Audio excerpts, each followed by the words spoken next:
Mukunda jewellery మొట్టమొదటి factory outlet హనుమకొండలోనే అతిపెద్ద jewellery mart December 14న గొప్ప ప్రారంభం. నమస్తే రమగారు. నమస్తే జయ. చందమామ కథ ఏదైనా చెప్తారా?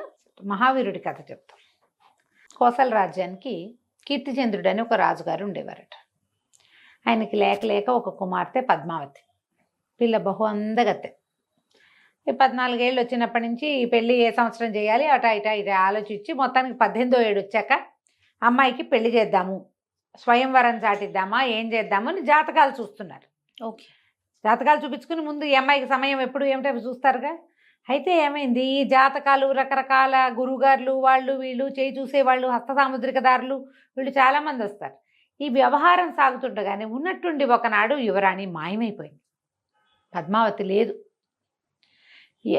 పడుకున్నది పడుకున్నట్టుగా మంచాలు గించాలన్నీ అలాగే ఉన్నాయి, అమ్మాయి లేదు. ఏం చేయాలో తెలియలే. ఎలా వెళ్ళిపోతుంది? ఏ తలుపు గడియ తీసినట్టుగా కూడా లేదు.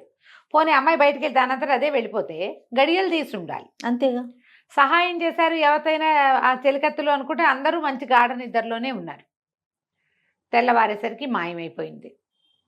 సరే వీళ్ళేమనుకున్నారు, అంజనం వేయించాలి, ఆ పిల్ల ఎక్కడుందో బాగా వెతికారు. చుట్టుపక్కలంతా తోటలు దొడ్లు వెతికారు. ఏదైనా రాక్షస మాయ జరిగిందేమోనన్న అనుమానంతో అంజనం వేయించడానికి కూర్చున్నారు.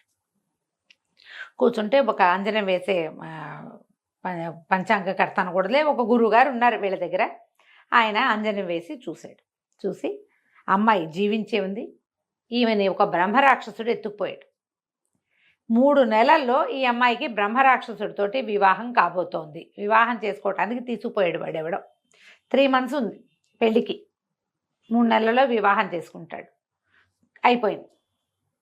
అప్పుడు మళ్ళీ అంజనం, ఆ రాక్షసుడికి మరణం ఉందా, ఈ పెళ్లి తప్పుతుంటే అవేమీ తెలియలే. మళ్ళీ వేయటానికి అంజనం వేసిన తర్వాత మళ్ళీ 15 రోజుల దాకా అంజనం వేయటానికి వీల్లేదు, దాని పద్ధతి అది.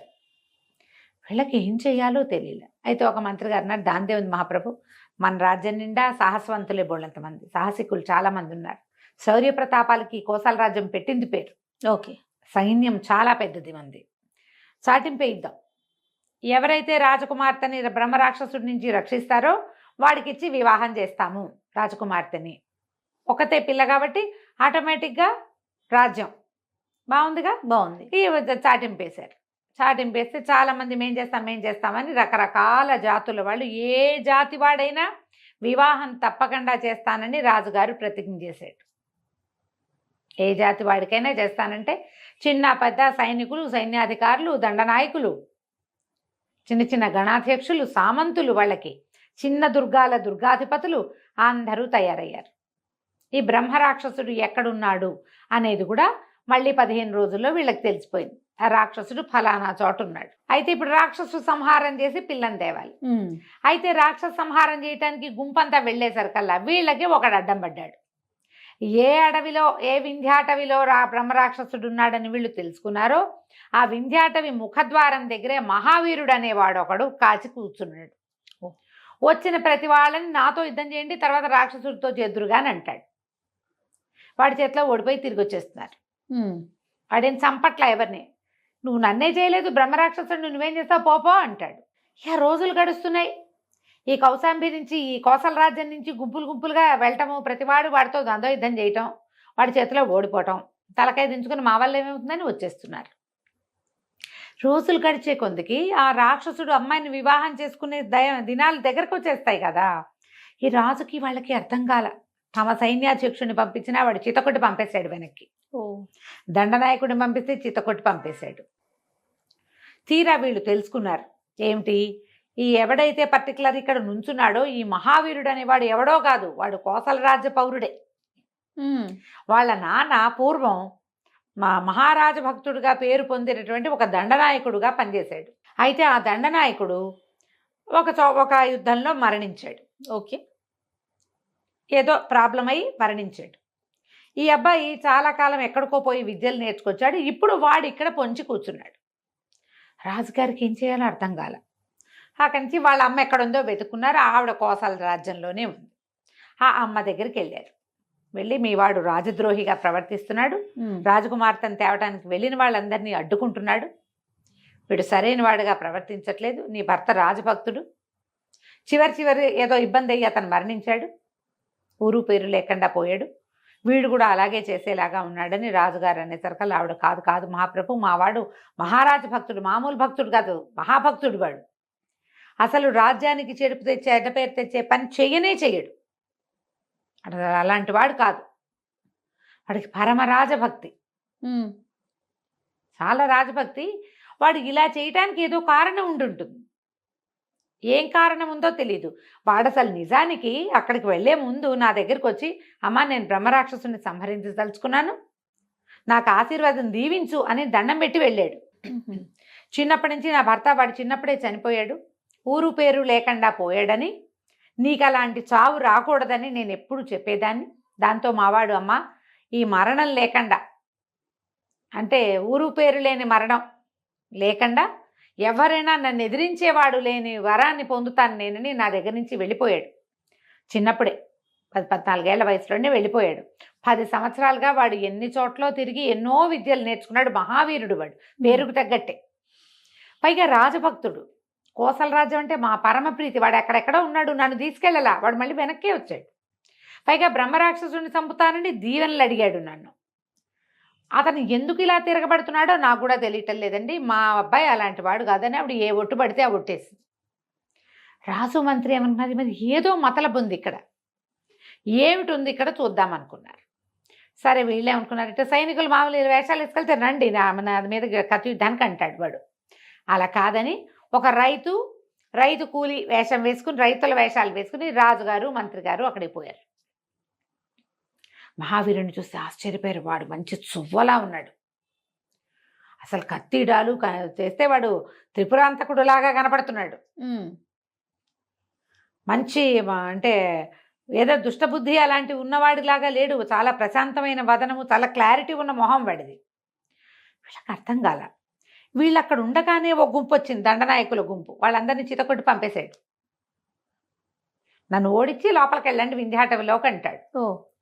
సరే అడిగారు వీళ్ళు, నాయన ఏమిటో నువ్వు ఇక్కడ ఎందుకున్నావు, ఏం చేస్తున్నావంటే, మరి కోసల రాజ్యం తాలూకు వీళ్ళందరివి ప్రతాపాలు గమనిస్తున్నానండి అన్నాడు. గమనిస్తావు సరే, గమనించడం ఎందుకంటే అది కాదండి, నేను ఇక్కడ వెయిట్ చేస్తున్నానా, వీళ్ళందరూ వచ్చారు, ఒక్కొక్కళ్ళు వస్తున్నారు, వీళ్ళు నన్నే మానవుణ్ణి జయించలేకపోతే బ్రహ్మరాక్షసుని ఎలా జయిస్తారు? ఎవడైనా నన్ను ఒకడు కొట్టి బ్రహ్మరాక్షసుని జయిస్తారేమోనని చూస్తున్నా, వీళ్ళు నా దగ్గరే ఓడిపోతున్నారు, అందుకని పంపించేస్తున్నాను అన్నాడు. అనేసరికల్లా ఈ మంత్రి గారు అన్నాడు, మరి అలాగైతే నీకు అంత ప్రతాపశాలి అయితే నువ్వే వెళ్ళి మా బ్రహ్మరాక్షసుని చంపచ్చు కదటోయ్ అని అడిగారు. అడిగితే ఎందుకు చంపకూడదండి, లక్షణంగా చంపచ్చు, నేను చంపడానికి రాజుగారు అడ్డం పడుతున్నాడండి అన్నాడు. వాళ్ళకి అర్థం కాదు, రాజు అడ్డం పట్టం ఏమిటి, రాజు చక్కగా పిల్లనిచ్చి పెళ్లి చేస్తానన్నాడు కాదు అన్నాడు కదా.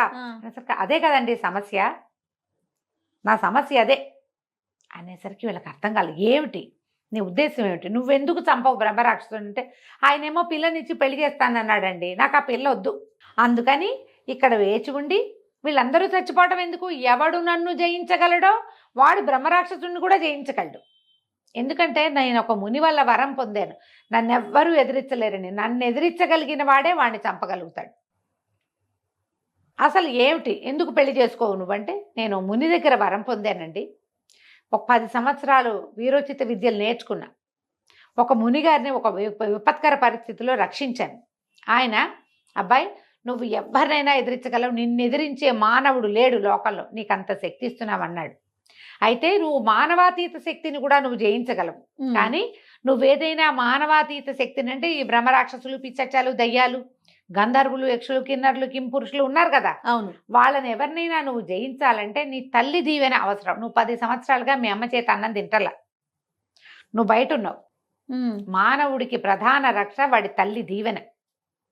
కాబట్టి నువ్వు ఎవరినైనా మానవాతీత శక్తిని చంపాలంటే, ఎదిరించాలంటే మీ తల్లి దీవెన కాళ్ళకి దండం పెట్టి వీడిని జయించటానికి నాకు అనుజ్ఞివ్వు, దీవెనివ్వు అని మీ అమ్మతోటి అనిపించుకుని అప్పుడు వెళ్తే నువ్వు రాక్షసులను కూడా జయించగలవని చెప్పారు. నేను ఆ వరం పొంది తిరిగి వస్తూ ఉండగా ఒక దొంగల గుంపు ఎదురైంది.